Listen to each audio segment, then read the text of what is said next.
ಈಗ ನೀವು ಯಾರನ್ನೂ ಅನ್ಫಾಲೋ ಮಾಡಿದ್ರೆ, ಇಲ್ಲ ನಿಮ್ ಫ್ರೆಂಡ್ ಯಾರೋ ಅನ್ಫಾಲೋ ಮಾಡಿದ್ರೆ ಅದ್ ನ್ಯೂಸ್ ಆಗಲ್ಲ. ನೋಡ್ತಾ ಇರ್ತಾರೆ, ಇವತ್ತು ಇವ್ನು ಯಾರು ಫಾಲೋ ಮಾಡ್ದ, ಯಾರು ನನ್ ಫಾಲೋ ಮಾಡ್ದ. ಅದು ಯಾರಾದ್ರೂ ತೀರಾ ಇಂಪಾರ್ಟೆಂಟ್ ಅವ್ರು ನನ್ ಫಾಲೋ ಮಾಡಿದ್ರಂತೆ ಅದೊಂದು ದೊಡ್ಡ ನ್ಯೂಸ್ ಆಗಿ ಅದರಿಂದ ಕಾಂಟ್ರವರ್ಸಿ ಆಗಿ ಏನೇನೇನೋ ಆಗಿ ಡಾಮಿನೋ ಎಫೆಕ್ಟ್ ಅಂತಾರಲ್ಲ, ಆತರ ಒಂದ್ ಡಾಮಿನೋ ಬಿದ್ದು ಬಿದ್ದು ಬಿದ್ದು ಅದೆಲ್ಲೋ ಹೋಗಿರುತ್ತೆ. ಆಮೇಲೆ ನಮ್ಗೆ ಅದು ಗೊತ್ತೂ ಇರಲ್ಲ ಅದಷ್ಟು ದೊಡ್ಡ ನ್ಯೂಸ್ ಆಗುತ್ತೆ ಅಂತ, ಯಾರನ್ನೋ ಅನ್ಫಾಲೋ ಮಾಡಿದ್ದು. But we live in a weird world. ನಿಮಗೆ ಒಂದು ಪೀಕ್ ಲೆವೆಲಿಗೆ ಹೋದಂತಹ ಒಂದು ಅವಮಾನ ಯಾವ್ದಾಗಿರ್ಬೋದು, ಅದನ್ನ ಹೇಳ್ಬೋದಾ ಅಂತ? ಇದು ಬಿಗ್ ಬಾಸ್ ಆದ್ಮೇಲೆ ಮ್ಯಾಮ್, ಆದ್ಮೇಲೆ ಕಮೆಂಟ್ ಸೆಕ್ಷನ್ ಓಪನ್ ಮಾಡಿ ನೋಡಿದ್ರೆ ಭಯಂಕರ ಇತ್ತು. ಆಮೇಲೆ I think comment section disable ಮಾಡಿದ್ದು ಹೌದು. ಆಮೇಲೆ ಮತ್ತೆ ಓಪನ್ ಮಾಡಿದೀವಿ. ಅಂಡ್ ಅದೇ ಅಂದ್ರೆ ಮತ್ತೆ ಪಾಸಿಟಿವ್ ಕಮೆಂಟ್ಸ್ ಬರುತ್ತೆ, ನೆಗೆಟಿವ್ ಕಮೆಂಟ್ಸ್ ಬರುತ್ತೆ. ಈಗ ನೀವು ನನ್ನ ಕಮೆಂಟ್ ಸೆಕ್ಷನ್ ಓಪನ್ ಮಾಡಿದ್ರೆ ಪಾಸಿಟಿವ್ ಕಮೆಂಟ್ಸ್ ಇರುತ್ತೆ. ಹಂಗೆ ಎಲ್ಲೋ ಒಂದು ಟೈಮಲ್ಲಿ ಅದು ಪಾಸಿಟಿವ್ ಆಗುತ್ತೆ, ಟರ್ನ್ ಆಗುತ್ತೆ. ಅಂದ್ರೆ ನಮ್ಮ ಆರ್ಟಿಸ್ಟ್ಗಳ ಲೈಫು ಅಂದ್ರೆ ಈಗ ಒಬ್ಬ ಕ್ರಿಕೆಟರು ಚೆನ್ನಾಗಿ ಆಡಿದ್ರೆ ಅವನನ್ನ ಫುಲ್ ಇದು ಮಾಡ್ತಾರೆ, ಮೇಲ್ ಕೂರಿಸ್ತಾರೆ. ಅದೇ ಕ್ರಿಕೆಟರ್ ಯಾವುದೋ ಒಂದು ತೀರಾ ಇಂಡಿಯಾ ಪಾಕಿಸ್ತಾನ್ ಮ್ಯಾಚ್ ಸೋತ್ ಬಂದ್ರೆ ಅದೇ ಕ್ರಿಕೆಟರ್ ಇದನ್ನ ಬೆಂಕಿ ಹಾಕ್ತಾರೆ, ಇನ್ನೇನೋ ಮಸಿ ಬಳಿತಾರೆ. ಸೊ ನಾವು ಪಬ್ಲಿಕ್ ಸ್ಫಿಯರಲ್ಲಿ ಇರೋರು ಅದಕ್ಕೆಲ್ಲ we have to get use to it. So ಇದೇ ಒಂದು ರೀಸನ್ ಇತ್ತ ನೀವು ಸೋಷಿಯಲ್ ಮೀಡಿಯಾದಿಂದ ಸ್ವಲ್ಪ ದಿನ ದೂರ ಉಳ್ಕೊಂಡಿದ್ರಿ ಅಂತ ನಾವು ಕೇಳ್ಪಟ್ವಿ. ನೀವು ಜನಗಳ ಮಧ್ಯ ಬರ್ತಿರ್ಲಿಲ್ಲ, ಐ ಮೀನ್ ಸ್ವಲ್ಪ ನಿಮ್ಮನ್ನ ನೀವು ಏನಂತಾರೆ ಐಸೋಲೇಟ್ ಮಾಡ್ಕೊಂಡಿದ್ರಿ ಅಂತಂದು. ಒಂದೇನು ಅಂದ್ರೆ ಸೋಷಿಯಲ್ ಮೀಡಿಯಾದಿಂದ ನಾನು ದೂರ ಇದ್ದೆ ಅಂದರೆ ಏನೂ ಇರಲಿಲ್ಲ ಕಂಟೆಂಟ್ ಪೋಸ್ಟ್ ಮಾಡೋಕ್ಕೆ. So if I am working there is content. ಈಗ ನಾನು ಸೆಟ್ಟಲ್ಲಿ ಇರೋದೇನೋ ಹಾಕ್ತೀನಿ, ಇನ್ನೇನೋ ಹಾಕ್ತೀನಿ, ಪ್ರೋಮೋ ಹಾಕ್ತೀನಿ. ಸೊ ಅಲ್ಲೇನು ಕಾಂಟೆಂಟ್ ಇರಲಿಲ್ಲ. And I was also getting my tooth fixed. So big boss ಆದಮೇಲೆ the was some problem in my tooth. I had to get an operation done. So ಅದು ಸ್ವೆಲ್ಲಿಂಗ್ ಇತ್ತು. ಸೊ ಅದೊಂದು 2 ತಿಂಗಳಾಯಿತು ನನಗೆ. So ಅದೊಂದು reason. And ಏನು content ಇಲ್ಲ ಅಂದರೆ ನಾನು ಏನು ಐ ಆಮ್ ನಾಟ್ ಸಮ್ ಇನ್ಸ್ಟಾಗ್ರಾಮಲ್ಲಿ ಬಂದು ಡ್ಯಾನ್ಸ್ ಮಾಡೋದು, ರೀಲ್ಸಲ್ಲಿ ಡ್ಯಾನ್ಸ್ ಮಾಡೋದು, ಇದೆಲ್ಲ ಅಂದರೆ ಮಾಡೋ ಅಭ್ಯಾಸ ಇಲ್ಲ. ಅಂದರೆ ಇವಾಗ ನೀವು ಇದನ್ನೆಲ್ಲ ಹೇಳ್ತಾ ಇದ್ದೀರ, ಮತ್ತೆ ಇನ್ನೊಂದಕ್ಕೆ ಅವ್ರಿಗೆ ಲಿಂಕ್ ಮಾಡಿಕೊಂಡು ಅದಕ್ಕೂ ಬೈಯೋರು ಬೈಲಿ ಮ್ಯಾಮ್, ಎಷ್ಟು ಅಂತ ಬೈತಾರೆ. ಓಕೆ, ತುಂಬ ಕೇಳಿದ್ದೀವಿ. ಸೊ ಆ ಥರ ಕಾಂಟೆಂಟ್ ಕ್ರಿಯೇಟರ್ ಅಲ್ಲ ನಾನು ಮೋಸ್ಟ್ಲಿ ನಂದು ಸೀರಿಯಲ್ದೇನೋ ಕೆಲಸ ಇದ್ರೆ, ಇನ್ಯಾವುದೋ ವೆಬ್ ಸೀರೀಸ್ದೇನೋ ಕಾಂಟೆಂಟ್ ಇದ್ರೆ ಅದನ್ನು ಹಾಕ್ತೀನಿ. ಆ್ಯಂಡ್ ಅದನ್ನು ಜನ ನೋಡ್ತಾರೆ. ಅದು ಬಿಟ್ಟು ನಾನು ಏನು ಕಾಂಟೆಂಟ್ ಕ್ರಿಯೇಟ್ ಅಂತ ನಾನು ಮಾಡಲ್ಲ. ಸೊ ಅದಕ್ಕೆ ಸ್ವಲ್ಪ ದಿನ ಹಿಂದೆ then now I am back. Okay.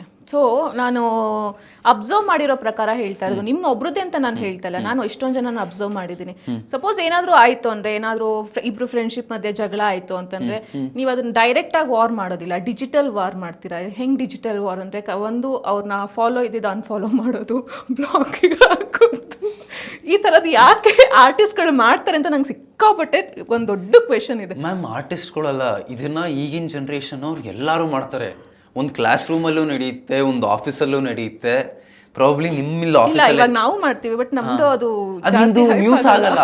ಈಗ ನೀವು ಯಾರನ್ನೂ ಅನ್ಫಾಲೋ ಮಾಡಿದ್ರೆ, ಇಲ್ಲ ನಿಮ್ ಫ್ರೆಂಡ್ ಯಾರೋ ಅನ್ಫಾಲೋ ಮಾಡಿದ್ರೆ ಅದ್ ನ್ಯೂಸ್ ಆಗಲ್ಲ.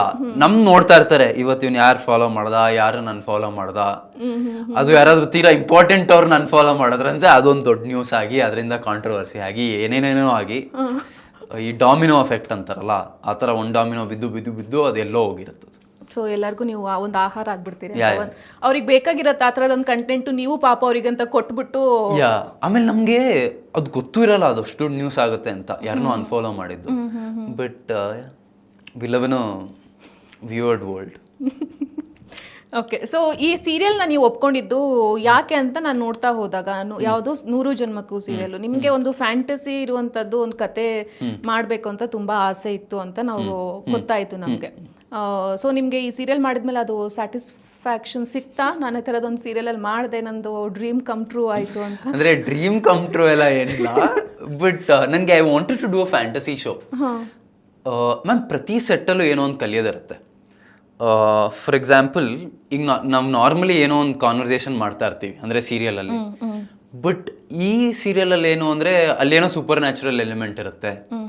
ಈಗ ನಾವು ಯಾವುದೋ ಒಂದು ಸೀನ್ ನಾರ್ಮಲ್ ಸೆಟಪ್ಪಲ್ಲಿ ಮಾಡಿರೋದು ಅದನ್ನೇ ಗ್ರೀನ್ ಸ್ಕ್ರೀನಲ್ಲಿ ಮಾಡಬೇಕು, ಅದನ್ನೇ ಇನ್ನೇನೋ ನಾವು ಫ್ರೀಸ್ ಆಗಬೇಕು, ಇನ್ನೇನೋ ಆಗುತ್ತೆ. ಸೊ ಇದೆಲ್ಲ ಒಂದು ಕಲಿಕೆ. And I just wanted to learn and I had fun.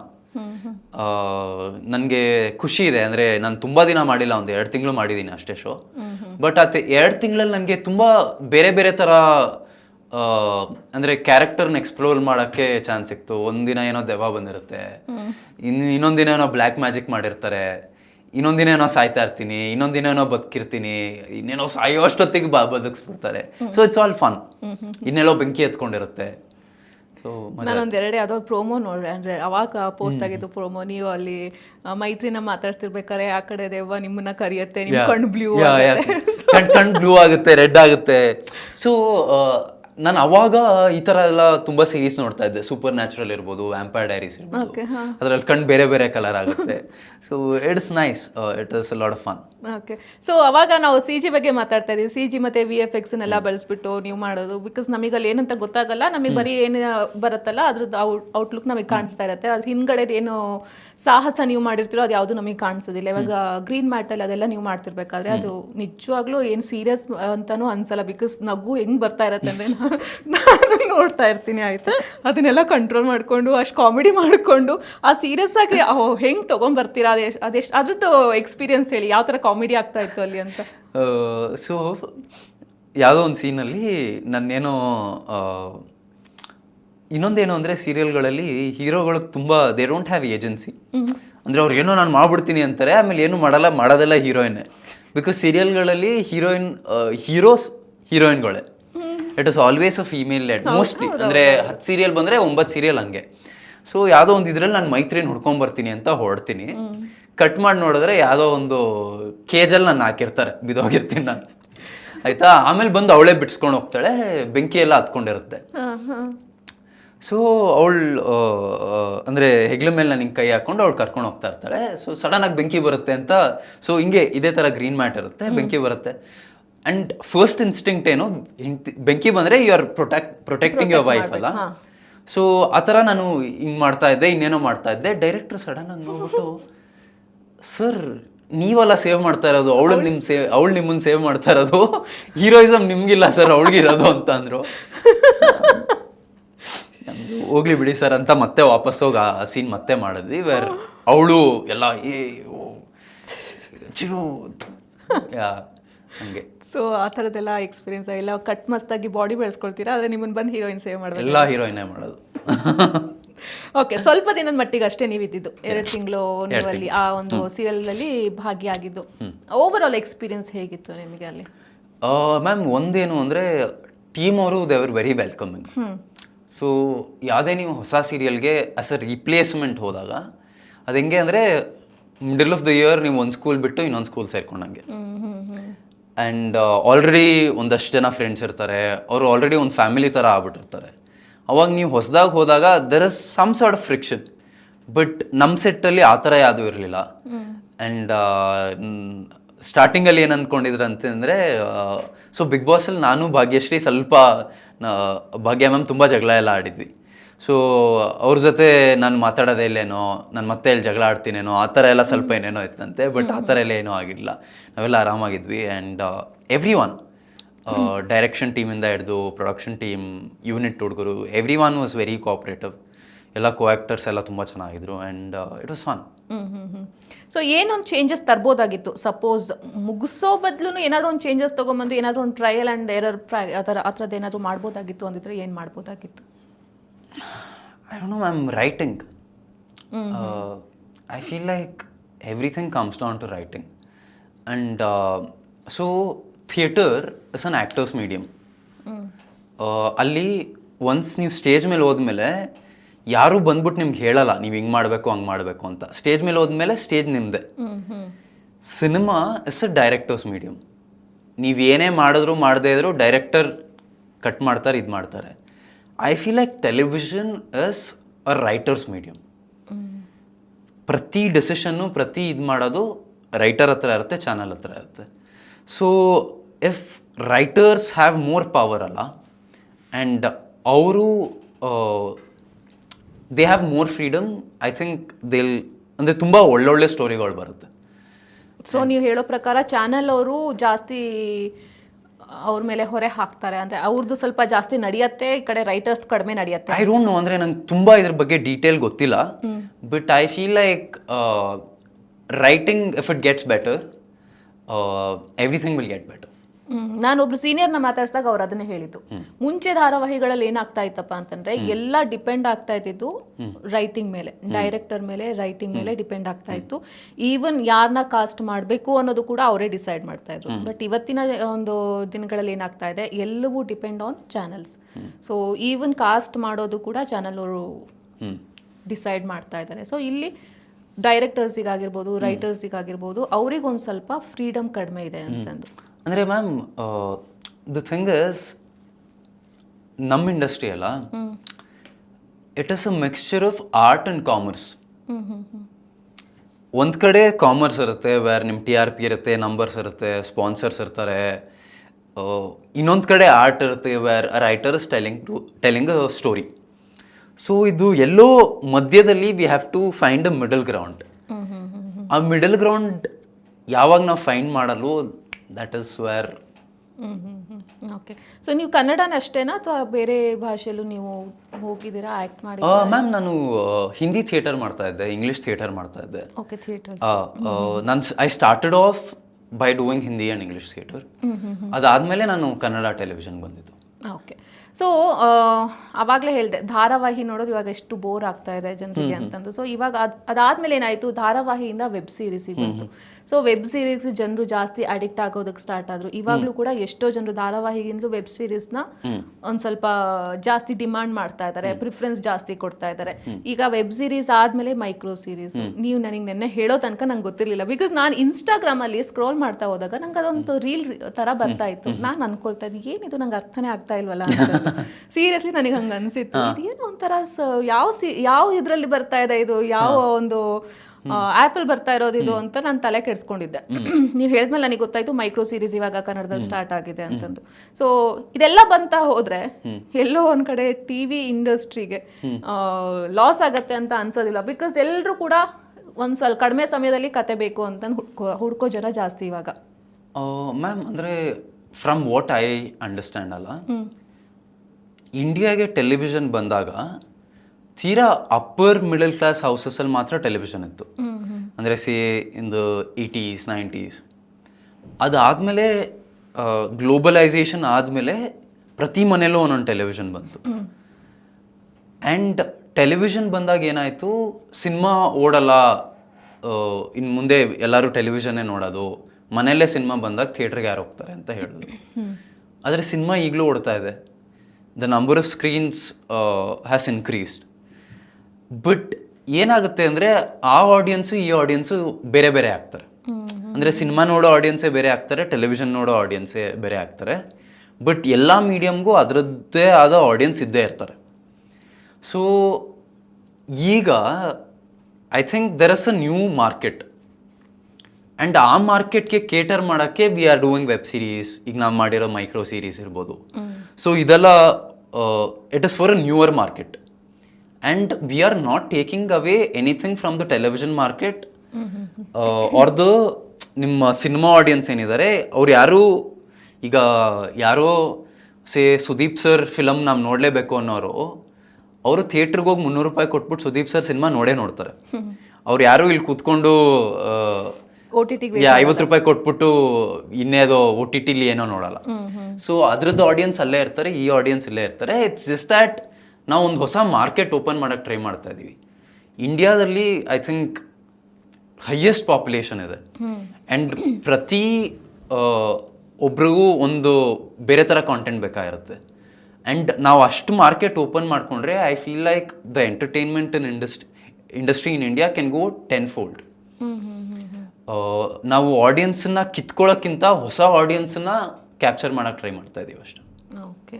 ಹೇಗಿದು work ಆಗ ಬಿಕಾಸ್ ಎಷ್ಟೊಂದು ಜನಕ್ಕೆ ಗೊತ್ತಿಲ್ಲ ಮೈಕ್ರೋ ಸೀರೀಸ್ ನೀವು ಅದ್ರಲ್ಲಿ ಆಕ್ಟ್ ಮಾಡಿರೋದ್ರಿಂದ ನಿಮ್ಗೆ ಅದು ಗೊತ್ತಿರೋದ್ರಿಂದ ನಾನು ಕೇಳ್ತಾ ಇದ್ದೀನಿ. ಈ ಹೇಗೆ ವರ್ಕ್ ಆಗುತ್ತೆ ಮೈಕ್ರೋ ಸೀರೀಸ್, ಯಾವ ಥರ ಕಂಟೆಂಟ್ ಇದರಲ್ಲಿ ಫಿಟ್ ಆಗುತ್ತೆ, ಯಾವ ಥರ ನೀವು ರೂಲ್ಸ್ನ ಫಾಲೋ ಮಾಡಬೇಕಾಗತ್ತೆ, ಏನೇನು ಕಂಟೆಂಟ್ಗಳು ಇಲ್ಲಿ ಸಿಗುತ್ತೆ ಕನ್ನಡದಲ್ಲಿ ಇವಾಗ ತುಂಬ ದಿನ ಆಯ್ತಾ ಸ್ಟಾರ್ಟ್ ಆಗಿ, ನನಗದು ಗೊತ್ತಿಲ್ಲ. ಅಂದರೆ ಈಗ ನಾನು ಮಾಡಿರೋ ಮೈಕ್ರೋ ಸೀರೀಸ್ ZEE5 ಮಾಡಿರೋದು, ಬಟ್ ಅದು ZEE5 ಆ್ಯಪಲ್ಲಿ ಇಲ್ಲ, ಅವ್ರು ಹೊಸ ಆ್ಯಪ್ ಲಾಂಚ್ ಮಾಡಿದ್ದಾರೆ ಬುಲೆಟ್ ಅಂತ. ಇದು ಆ್ಯಪ್ ಸ್ಟೋರಲ್ಲಿ ಸಿಗುತ್ತೆ, ನಿಮಗೆ ಗೂಗಲ್ ಪ್ಲೇ ಸ್ಟೋರಲ್ಲಿ ಸಿಗುತ್ತೆ. ಆ್ಯಂಡ್ ಇದರಲ್ಲಿ ಏನು ಅಂದರೆ ನಾವು ನಾರ್ಮಲಿ ಒಂದು 50 ನಿಮಿಷದಲ್ಲಿ 60 ನಿಮಿಷದಲ್ಲಿ ಹೇಳೋ ಕಥೆನ we are dividing it into 1 minute. ಅಂದರೆ ಈಗ ಜನದ ಅಟೆನ್ಷನ್ ಸ್ಪ್ಯಾನ್ ಕಮ್ಮಿ ಆಗಿದೆಯಲ್ಲ, ಆ್ಯಂಡ್ 1 ನಿಮಿಷದಲ್ಲಿ ಆದಷ್ಟು ಕ್ರಿಸ್ಪಾಗಿ ಹೇಗೆ ಒಂದು ಕಥೆನ ಹೇಳಬೇಕು ಆ ಥರ ಹೇಳಿ ಆಲ್ಮೋಸ್ಟ್ ರೀಲ್ ಫಾರ್ಮ್ಯಾಟಲ್ಲಿ, ಅಂದರೆ ಅದ್ರ ಪಾಡಿಗೆ ಅದು ಹೋಗುತ್ತೆ. And that is the format. ಸ್ಟಾರ್ಟಿಂಗಲ್ಲಿ ಏನೋ ಆಗುತ್ತೆ, we call it a hook. ನೀವು ಅಂದರೆ ಈಗ ನೀವು ಯಾವುದೋ ರೀಲ್ ನೋಡೋತ್ತಿಗೆ ಸ್ಟಾರ್ಟಿಂಗಲ್ಲಿ ಏನೋ ಆಯಿತು ಅಂತ ನೋಡ್ತಿರಲ್ಲ, that is called the hook. And ಕೊನೆಗೆ there are something called the cliffhanger. Cliffhanger is an old technique. ಅಂದರೆ ನೀವು ಟೆಲಿವಿಷನ್ ಸ್ಟಾರ್ಟಿಂಗ್ ಆದಾಗ ಒಂದು ಎಪಿಸೋಡ್ ಕೊನೆಗೆ ಏನೋ ಒಂದು ಸಸ್ಪೆನ್ಸ್ ಥರ ಇರುತ್ತೆ. ಈಗ ವೈ ಕಟ್ಟಪ್ಪ ಕೇಳಿ ಬಾಹುಬಲಿ ಸ ಕ್ಲಿಫ್ ಹ್ಯಾಂಗರ್, ಅವಾಗ ಜನ ಸೆಕೆಂಡ್ ಪಾರ್ಟಿಗೆ ಬರ್ತಾರೆ. ಹಂಗೆ ಈಗ ಫಾರ್ ಎಕ್ಸಾಂಪಲ್ KGF ಅಲ್ಲಿ ರಾಕಿ ಬಾಯ್ ಸತ್ತೋಗ್ತಾರೆ, ಅವ್ರು ಮತ್ತೆ ಹೆಂಗ್ ಬರ್ತಾರೆ ಅನ್ನೋದು KGF 3. ಆ ಥರ there is always a cliffhanger. ಆ ಥರ ಪ್ರತಿ ಎಪಿಸೋಡಲ್ಲಿ ಹುಕ್ ಇರುತ್ತೆ, ಕ್ಲಿಫ್ ಹ್ಯಾಂಗರ್ ಇರುತ್ತೆ, ಆ್ಯಂಡ್ 50 ನಿಮಿಷದಲ್ಲಿ ಮುಗ್ದೋಗುತ್ತೆ, ಆ್ಯಂಡ್ 50 ಎಪಿಸೋಡಲ್ಲಿ ಮುಗ್ದೋಗುತ್ತೆ. ಓಕೆ, ಇದು ಶೂಟಿಂಗ್ ಎಲ್ಲ ನಿಮ್ಗೆ ಹೆಂಗೆ ಸೀರಿಯಲ್ ಸ್ಕೆಡ್ಯೂಲ್ ಇರುತ್ತಲ್ಲ ಅದೇ ಥರ ಇರುತ್ತಾ, ಹೇಗಿರುತ್ತೆ ಅಂತ? It's a bit more hectic ma'am, because we are trying to shoot more. Okay, ಅಂದರೆ ಆಲ್ಮೋಸ್ಟ್ ಒಂದು ಸಿನಿಮಾ ಮಾಡೋಷ್ಟು ಫುಟೇಜನ್ನ ನಾವು ವಿತಿನ್ 8-9 ಡೇಸ್ ಶೂಟ್ ಮಾಡ್ತಾ ಇದ್ದೀವಿ. ಆ್ಯಂಡ್ ಇಟ್ಸ್ ಆಲ್ ವರ್ಟಿಕಲ್ ಅಲ್ಲ, and we are shooting in different blocks, so ನಮ್ಮ costume change ಬೇಗ ಇರುತ್ತೆ. ಆ್ಯಂಡ್ ದಿನದಲ್ಲಿ ನಾವು 10 to 12 ಎಪಿಸೋಡ್ಸ್ ಮಾಡಬೇಕು. ಆ್ಯಂಡ್ ಆ ಟೈಮ್ ಫ್ರೇಮಲ್ಲಿ ಮುಗಿಸಿದ್ರೆ ಮಾತ್ರ it's profitable. So it's a bit more hectic, but it's a lot of fun. So ಇದು ವರ್ಕೌಟ್ ಆಗುತ್ತೆ ಅಂತ ನಿಮಗೆ ಅನ್ಸುತ್ತಾ? ಜನಗಳು ಇದನ್ನ ಅಕ್ಸೆಪ್ಟ್ ಮಾಡ್ಕೊಳ್ತಾರೆ ಈ ರೀತಿಯಾದಂತಹ ಒಂದಿಷ್ಟು ಸೀರೀಸ್ಗಳನ್ನು? ಬಿಕಾಸ್ ಇದೆಲ್ಲ ಒಂದು ಅಪ್ಗ್ರೇಡೆಡ್ ವರ್ಷನ್ನು, ವೆಬ್ ಸೀರೀಸ್ದು ಅಪ್ಗ್ರೇಡ್ ವರ್ಷನ್ನು ಈಗ ಮೈಕ್ರೋ ಸೀರೀಸ್ ಅಂತ ಬಂದಿರೋದು. ಇದು ಜನಗಳಿಗೆ ಬೇಗ ಕನೆಕ್ಟ್ ಆಗುತ್ತೆ ಅಂತ ಅನ್ಸುತ್ತಾ ನಿಮಗೆ? ಮ್ಯಾಮ್, ಈಸ್ಟಲ್ಲಿ ಅಂದರೆ ನಿಮ್ಮ ಕೊರಿಯನ್ ಕಂಟ್ರೀಸಲ್ಲಿ and even in the west ಈ ಫಾರ್ಮ್ಯಾಟ್ ತುಂಬ ಎಕ್ಸ್ಪ್ಲೋರ್ಡ್ ಆಗಿದೆ. ಆ್ಯಂಡ್ ನಮ್ಮ ಇಂಡಿಯನ್ ಮಾರ್ಕೆಟಲ್ಲಿ ಸೇಮ್ ಕಾಂಟೆಂಟ್ನ ಡಬ್ ಮಾಡ್ಕೊಂಡು ತುಂಬ ನೋಡ್ತಾ ಇದ್ದಾರೆ. Okay, so there is demand. ಆ ಡಿಮ್ಯಾಂಡ್ ನೋಡಿನೇ OTT ಪ್ಲ್ಯಾಟ್ಫಾರ್ಮ್ಸ್ ಎಲ್ಲ ಇದರಲ್ಲಿ ಅಂದರೆ ಕನ್ನಡ ಕಾಂಟೆಂಟ್ ಪ್ರೊಡ್ಯೂಸ್ ಮಾಡಬೇಕು. ಬಿಕಾಸ್ ತುಂಬ ಅಂದರೆ ಕನ್ನಡಿಗರದು ಕಂಪ್ಲೇಂಟ್ ಇತ್ತು ದ್ಯಾಟ್ ನಮ್ಮ ಭಾಷೆಯಲ್ಲಿ ನಾವು ಕಥೆಗಳು ನೋಡೋಕ್ಕಾಗ್ತಾ ಇಲ್ಲ, ಆ್ಯಂಡ್ ನಾವು ಬರೀ ಬೇರೆ ಭಾಷೆದು ಡಬ್ ಮಾಡಿ ನೋಡಬೇಕು, ಕನ್ನಡದಲ್ಲಿ ಒರಿಜಿನಲ್ ಕಾಂಟೆಂಟ್ ಬರ್ತಾ ಇಲ್ಲ ವೆಬ್ ಸೀರೀಸಲ್ಲಿ ಅಂತ. And a lot of new platforms, ZEE5 ಇರ್ಬೋದು, ಇನ್ನೊಂದು ಯಾವುದೋ ಇರ್ಬೋದು. ಸೊ ಹೊಸ ಕಾಂಟೆಂಟ್ ಅಂದರೆ ನಮ್ಮ ಭಾಷೆಯಲ್ಲಿ ನಮ್ಮ ಕಥೆಗಳು ಹೇಳಬೇಕು ಅಂತ ಟ್ರೈ ಮಾಡ್ತಾ ಇದ್ದಾರೆ. And it's a very positive move. And ಇದಕ್ಕೆ ನಾವೆಲ್ಲರೂ we have to encourage it. Okay, so ಈ ಥರ ಸೀರೀಸ್ ತುಂಬ ಬರುತ್ತೆ ಕನ್ನಡದಲ್ಲಿ. ಸೊ ಈ ಥರ ಸೀರೀಸ್ಗಳಿಂದ ಕನ್ನಡದ ಕಲಾವಿದರಿಗೆ ಒಂದು ರೀತಿಯಾದಂತಹ ಹೆಲ್ಪ್ಫುಲ್ ಆಗುತ್ತಾ? ಬಿಕಾಸ್ ಸೀರಿಯಲ್ಗಳಲ್ಲಿ ಪಾರ್ಟ್ ಸಿಗ್ತಾ ಇರಲ್ಲ, ಆಮೇಲೆ ಸೀರಿಯಲ್ಗಳು ಮಾಡಿದ್ದು ಬೇಗ ಮುಗಿತಾ ಇದೆ, ಮತ್ತೆ ಸ್ಟ್ರಗಲ್ ಮಾಡುವಂತಹ ಒಂದಿಷ್ಟು ಕಲಾವಿದರು ಇರ್ತಾರೆ, ಮತ್ತೆ ಕಾಣಿಸ್ಕೊಳ್ತಾ ಇರಬೇಕು ಅಂತ ಅನ್ಕೊಳ್ಳೋ ಒಂದಿಷ್ಟು ಕಲಾವಿದರು ಇರ್ತಾರೆ. ಸೊ ಈ ಥರದಕ್ಕೆಲ್ಲ ಈ ಥರ ಸೀರೀಸ್ ತುಂಬಾ ಹೆಲ್ಪ್ಫುಲ್ ಆಗುತ್ತೆ ಕಲಾವಿದರಿಗೆ ಅಂತ. ಯಾವ ಥರ ಹೆಲ್ಪ್ಫುಲ್ ಆಗುತ್ತೆ ಮ್ಯಾಮ್? ಅಂದರೆ ಪ್ರತಿ ಸತಿ ಒಂದು ಹೊಸ ಮಾರ್ಕೆಟ್ ಓಪನ್ ಆದಾಗ ಅದರಿಂದ ಒಂದಷ್ಟು ಜನ ಊಟ ಮಾಡ್ತಾರೆ, ಅದರಿಂದ ಒಂದಷ್ಟು ಜನ ಕೆಲಸ ಸಿಗುತ್ತೆ. ಆ್ಯಂಡ್ ಮೊದಲು ಬರೀ ಸಿನಿಮಾ ಇತ್ತು, ಎಲ್ಲರಿಗೂ ಸಿನಿಮಾದಲ್ಲಿ ಚಾನ್ಸ್ ಸಿಕ್ಕಕ್ಕಾಗ್ತಾ ಇರಲಿಲ್ಲ. Every one can't be A movie star. ಆಮೇಲೆ ಅದಕ್ಕೆ ನಿಮ್ಗೊಂದು ಕಾಂಟ್ಯಾಕ್ಟ್ ಇರಬೇಕು, ಇನ್ನೇನೋ ಇರಬೇಕು. ಅವಾಗ ಟೆಲಿವಿಷನ್ ಬಂತು, ಅವಾಗ ಸ್ವಲ್ಪ ಡೆಮೋಕ್ರಟೈಸ್ ಆಯಿತು, ಅವಾಗ ಇನ್ನೊಂದಷ್ಟು ಜನಕ್ಕೆ ಆಪರ್ಚುನಿಟಿ ಸಿಗಕ್ಕೆ ಸ್ಟಾರ್ಟ್ ಆಯಿತು. ಅದಾದಮೇಲೆ ಈಗ ಹೊಸದೊಂದು ಪ್ಲ್ಯಾಟ್ಫಾರ್ಮ್ ಬಂದಿದೆ. ಐ ಫೀಲ್ ಲೈಕ್ ಇದರಿಂದ ಇನ್ನೊಂದಷ್ಟು ಜನಕ್ಕೆ ಆಪರ್ಚುನಿಟಿ ಸಿಗುತ್ತೆ. ಅವ್ರು ಇಲ್ಲಿ ಅವ್ರನ್ನ ಪ್ರೂವ್ ಮಾಡ್ಕೊಂಡ್ರೆ they can go to other mediums also. ಅಂದರೆ ಅವರು ಟೆಲಿವಿಷನ್ ಮಾಡ್ಬೋದು, ಸಿನಿಮಾ ಮಾಡ್ಬೋದು. ಆ್ಯಂಡ್ ಆರ್ಟಿಸ್ಟ್ಗಳಿಗೆ all it takes is that one break. ಆ ಒಂದು ಬ್ರೇಕಿಂದ anything can happen. So I feel like ಇದು ಎಲ್ಲರಿಗೂ ಅಂದರೆ ಡೈರೆಕ್ಟರ್ಸ್ ಇರ್ಬೋದು, ಟೆಕ್ನಿಷಿಯನ್ಸ್ ಇರ್ಬೋದು, ಆರ್ಟಿಸ್ಟ್ಗಳ್ಗಿರ್ಬೋದು, it's a new format and it's a very good opportunity. So ಒಂದು ಬ್ರೇಕ್ ಬಗ್ಗೆ ನೀವು ಹೇಳ್ತಾ ಇರೋದು ಅದು ಕೇಳಲೇಬೇಕು. ಬಿಕಾಸ್ ಇಷ್ಟು ವರ್ಷ ನೀವು ಇಂಡಸ್ಟ್ರಿಯಲ್ಲಿ ಇದ್ದೀರಾ. ಯುವರಾಣಿಯಿಂದ ನಿಮ್ಮ ಒಂದು ಜರ್ನಿ ಸ್ಟಾರ್ಟ್ ಆಯಿತು. ಅಲ್ಲಿಂದ ಆದಮೇಲೆ ನೀವು ಬಿಗ್ ಬಾಸಿಗೆ ಬರ್ತೀರಾ. ಅದಾದಮೇಲೆ ಇದೊಂದು ಸೀರಿಯಲ್ ಬರುತ್ತೆ, ಆಮೇಲೆ ಇವಾಗ ಮೈಕ್ರೋ ಸೀರೀಸ್. ಸೊ ಇಷ್ಟೆಲ್ಲ ನೋಡ್ತಾ ಹೋದರೆ ಎಲ್ಲೋ ಒಂದು ಕಡೆ ಫುಲ್ ಫ್ಲೆಡ್ಜ್ ಆಗಿ ಸ್ನೇಹಿತಿಗೆ ಒಂದು ಸೀರಿಯಲ್ ಅಲ್ಲಾಗಿರ್ಬಹುದು, ಒಂದು ಸಿನಿಮಾದಲ್ಲಾಗಿರ್ಬೋದು, ಅಥವಾ ವೆಬ್ ಸೀರೀಸ್ ಅಲ್ಲಾಗಿರ್ಬೋದು, ಹೀರೋ ಆಗಿ ಕಾಣಿಸ್ಕೊಳ್ಳುವಂತಹ ಒಂದು ಅವಕಾಶ ಸಿಗ್ಲಿಲ್ವಾ? ಅದೊಂದು ಬ್ರೇಕ್ ಅದಕ್ಕೋಸ್ಕರ ಹುಡುಕ್ತಾ ಇದ್ದಾರೆ ಆ ಬ್ರೇಕಿಗೆ ಅಂತ. ಮ್ಯಾಮ್ ಅಂದರೆ